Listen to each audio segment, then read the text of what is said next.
ಸದ್ಯ ಯುದ್ಧದ ಎಫೆಕ್ಟ್ ರಾಜಧಾನಿ ಬೆಂಗಳೂರಿನ ಎಲ್ಲಾ ಕಿಚನ್ಗಳಿಗೆ ತಟ್ಟಿದೆ. ಹೀಗಾಗಿ ಹೆಚ್ಚಿನ ಜನ ಸಿಲಿಂಡರ್ ಸಿಗ್ತಾ ಇಲ್ಲ ಅನ್ನುವಂಥ ಕಾರಣಕ್ಕಾಗಿ ಸೌದೆ ಒಲೆಯಲ್ಲಿ ಅಡಿಗೆ ಮಾಡುವಂಥದ್ದು ದೊಡ್ಡ ರಸ್ತೆಗಳಲ್ಲಾಗಿರ್ಬೋದು ಅಥವಾ ಟೆರೆಸ್ಗಳ ಮೇಲೆ ಬೇರೆ ಬೇರೆ ಭಾಗಗಳಲ್ಲಿ ಸೌದೆಗಳನ್ನು ತಂದು ಸೌದೆಗಳಲ್ಲಿ ಖಾದ್ಯಗಳನ್ನು ತಯಾರಿಸುವಂಥದ್ದು ಕೂಡ ಆಗ್ತಾ ಇದೆ. ಸದ್ಯಕ್ಕೆ ನಾವು ಹಿಂದೆಯಿಂದನೂ ಕೂಡ ನೋಡ್ತಾ ಇದ್ದೀವಿ, ಸೌದೆ ಒಲೆಯಿಂದ ಮಹಿಳೆಯರಿಗಾಗಿರಲಿ ಜನಸಾಮಾನ್ಯರಿಗೆ ಆ ಸ್ಮೋಕಿಂದ ಆಗ್ತಿರುವಂತಹ ಕ್ಯಾನ್ಸರ್ಗಳ ಬಗ್ಗೆ ಕೂಡ ಸಾಕಷ್ಟು ಕಿದ್ವಾಯಿ ಆಸ್ಪತ್ರೆ ಅವೇರ್ನೆಸ್ಗಳನ್ನ ಎಚ್ಚರಿಕೆಗಳನ್ನ ಜನರಿಗೆ ಮೂಡಿಸ್ತಾ ಬಂದಿದೆ. ನಿಜಕ್ಕೂ ಕೂಡ ಈ ಸೌದೆ ಒಲೆ ಎಷ್ಟು ಸೇಫು? ಹಾಗಾದ್ರೆ ಇದ್ರ ಬಗ್ಗೆ ಆಂಕಾಲಜಿಸ್ಟ್ಗಳು ಏನ್ ಹೇಳ್ತಾರೆ? ನಮ್ಮ ಜೊತೆ ಮಾತಾಡೋದಕ್ಕೆ medical oncologist doctor Suresh Babu ಇದ್ದಾರೆ, ಮಾತಾಡ್ಸೋಣ. ಸರ್, ಮೊದಲನೇದಾಗಿ ಈ ಹಿಂದೆ ತಾವು ಕೂಡ ಸಾಕಷ್ಟು ವಿಚಾರಗಳ ಬಗ್ಗೆ ಜಾಗೃತಿ ಮೂಡಿಸ್ತಾ ಇದ್ರಿ.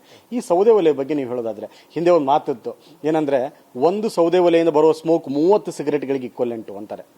ಇಲ್ಲ, ಸೌದೆ ಒಲೆ ಆರೋಗ್ಯಕ್ಕೆ ಒಬ್ಬರತಕ್ಕಂಥ ಹೊಗೆ ಆರೋಗ್ಯಕ್ಕೆ ಹಾನಿಕರ, ಇದರಲ್ಲಿ ಎರಡು ಮಾತಿಲ್ಲ. ಒಂದೇನಂದ್ರೆ ಸೌದೆ ಹೊಗೆಯಿಂದ ಕ್ಯಾನ್ಸರ್ ಡೆವಲಪ್ ಆಗೋದು 1 ವಾರ 2 ವಾರ ಅಥವಾ 1 ತಿಂಗಳ ಎಕ್ಸ್ಪೋಜರ್ಗಳಲ್ಲಿ ಆಗಲ್ಲ, ಅದು ವರ್ಷಗಳ ಗಟ್ಟಲೆ ಆಗ್ಬೇಕಾಗ್ತದೆ. ಸೊ ವರ್ಷಗಳ ಗಟ್ಟಲೆ ಆದಾಗ ಕ್ಯಾನ್ಸರ್ ಅಂತಾನೆ ಅಲ್ಲ, ಬೇರೆ ಬೇರೆ ಶ್ವಾಸಕೋಶಕ್ಕೆ ಸಂಬಂಧಪಟ್ಟ ತೊಂದರೆಗಳು ಯಾವುದೇ ಹೊಗೆ ಆಗಲಿ ಸರಿಯಲ್ಲ. ಸೊ ಅದರಿಂದ ಶ್ವಾಸಕೋಶಕ್ಕೆ ಸಂಬಂಧಪಟ್ಟ ಕಾಯಿಲೆಗಳು ಖಂಡಿತವಾಗಿ ಬಹಳಷ್ಟು ಹೊಗೆಯಿಂದ ಆಗ್ಬೋದಾಗಿದೆ. ಈಗ ನಮ್ಮ ಸರ್ಕಾರಗಳು ಕೂಡ ಹಿಂದಿಂದನೇ ಕೇಂದ್ರ ರಾಜ್ಯ ಸರ್ಕಾರಗಳು ಸೌದೆ ಒಲೆ ಮುಕ್ತ ಮಾಡಿದ್ದೇ ಇದೇ ಕಾರಣಗಳಿಗೆ. ಮಹಿಳೆಯರಿಗೆ ಬರ್ತಿರುವಂತಹ ಕ್ಯಾನ್ಸರ್ಗಳನ್ನ, ಲಂಗ್ಸ್ ಸಮಸ್ಯೆಗಳನ್ನ, ಟಿಬಿ, ಶ್ವಾಸಕೋಶ ಸಮಸ್ಯೆಗಳನ್ನ ದೂರ ಮಾಡಬೇಕು ಅಂತ. ಈಗ ನಾವು ಸದ್ಯಕ್ಕೆ ಇದನ್ನ ಟೆಂಪರರಿ ಆಗಿ ಏನೋ 2 ದಿವಸ 3 ದಿವಸಕ್ಕೆ ಮಾಡ್ತಾ ಇದೀವಿ. ಒಂದೊಮ್ಮೆ ಇದು ಲಾಂಗ್ ಟರ್ಮ್ ಹೋದ್ರೆ ಏನೇನು ಸಮಸ್ಯೆಗಳನ್ನ ಎದುರಿಸಬಹುದು? ಅಲ್ಲ, ಒಂದೇನಂದ್ರೆ ಲಾಂಗ್ ಟರ್ಮ್ ಅಂದ್ರೆ ವರ್ಷಗಳ ಗಟ್ಟಲೆ 4-5 ವರ್ಷಗಳಿಗೆ ಹೋದ್ರೆ ರೆಸ್ಪಿರೇಟರಿ ತೊಂದರೆ ಬರ್ಬೋದು. ಬಟ್ ನಾನು ಏನ್ ಸಜೆಷನ್ ಕೊಡ್ತೀನಿ ಅಂದ್ರೆ, ನಂಬರ್ 1, ನೀವು ಸೌದೆಗಳು ಮಾಡಬೇಕಾದ್ರೆ ಪ್ರಿಕಾಷನ್ ತಗೋಬೇಕಾಗ್ತದೆ.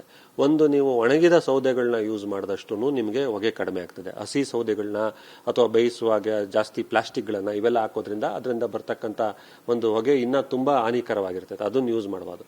ಎರಡನೇದು, ನೀವು ಒಲೆ ಉಸ್ಕೊಳಕ್ ಶುರು ಮಾಡಿದಾಗ ಫಸ್ಟ್ ಸಣ್ಣದಾಗಿ ಶುರು ಮಾಡಿ ಚಿಕ್ಕ ಚಿಕ್ಕ ಸೌದೆಗಳನ್ನ ಹಾಕಿ ಆಮೇಲೆ ಅದ್ರ ಮೇಲೆ ದೊಡ್ಡ ದೊಡ್ಡ ಸೌದೆಗಳನ್ನ ಹಾಕ್ತಾ ಹೋಗ್ಬೇಕು. ಅವಾಗ ಆ ಹೊಗೆ ಡೆವಲಪ್ ಆಗೋದಕ್ಕೂ ಟೈಮ್ ತಗೊಳುತ್ತೆ. ಸೊ ಈ ತರ ನೀವು ಪ್ರಿಕಾಷನ್ ತಗೊಂಡು ಲಾಂಗ್ ಟರ್ಮ್ ಅಲ್ಲಿ, ಆಮೇಲೆ ರೂಮ್ಗಳನ್ನ ವೆಂಟಿಲೇಟೆಡ್ ಆಗಿ ತುಂಬಾ ಗಾಳಿ ಬರ್ತಕ್ಕಂಥ ಹಿಂಗೆಲ್ಲ ಮಾಡೋದ್ರಿಂದ ಅದರಲ್ಲಿ ಆಗ್ತಕ್ಕಂಥ ಪರಿಣಾಮಗಳನ್ನ ತಗ್ಗಿಸಬಹುದಾಗಿದೆ.